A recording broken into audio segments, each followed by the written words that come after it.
Hi friends, కరివేపాకు కారం పొడికి కావాల్సిన ముందుగా స్టవ్ వెలిగించి బాండి పెట్టుకుని ఆయిల్ పోసుకున్నాను. ఇప్పుడు కరివేపాకు మంచిగా నీట్గా కడిగి ఒకరోజు ఆరబెట్టుకుని అది బాగా ఆ బాండీలో వేసి ఆయిల్ అయితే కాగిపోయింది. బాండీలో వేసి చక్కగా ఫ్రై చేసుకోవాలి.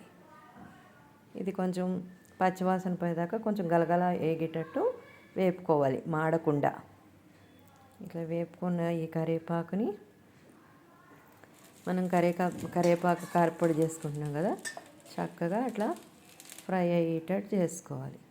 ఇది ఫ్రై అయిపోయింది, దీన్ని తీసి పక్కన పెట్టుకోవాలి. అదే బాండీలో ఇంకొంచెం నూనె వేసుకుని, నూనె కాగాక కొద్దిగా ధనియాలు, జీలకర్ర, మినప్పప్పు ఒక 50 గ్రామ్స్ తీసుకున్నాను. తీసుకుని అందులో బాగా ఫ్రై చేయాలి.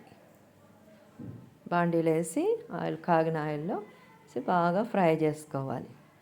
చేసుకున్న తర్వాత ఇది బాగా వేగిపోయినాయి. ఇప్పుడు ఎండుమిరపకాయలు వేసి లైట్గా ఫ్రై చేయాలి. ఎండుమిరపకాయలు మాడితే టేస్ట్ ఉండదు, అందుకని లాస్ట్లో వేసిన నేను. ఎండుమిరపకాయలు కూడా బాగా ఫ్రై చేసుకోవాలి.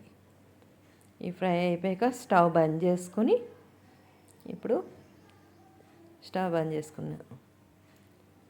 చిటికెడ పసుపు వేసుకుని, స్టవ్ బంద్ చేసుకున్నాక వేసుకోవాలి. పసుపు 2 స్పూన్లు ఉప్పు వేసుకొని తగినంత ఎల్లుల్లిపాయలు 4 పాయలు వేసిన చింతపండు కొద్దిగా వేసుకుని ఈ 3 మిక్సీ జార్లో వేసి మిక్సీ పట్టుకుందాం. మిక్సీ జార్లో వేసి నా వీడియో మీకు నచ్చినట్టయితే లైక్ చేయండి, షేర్ చేయండి, సబ్స్క్రైబ్ చేయండి ఫ్రెండ్స్. మిక్సీ జార్లో వేసి చక్కగా మెత్తగా పట్టుకోవాలి.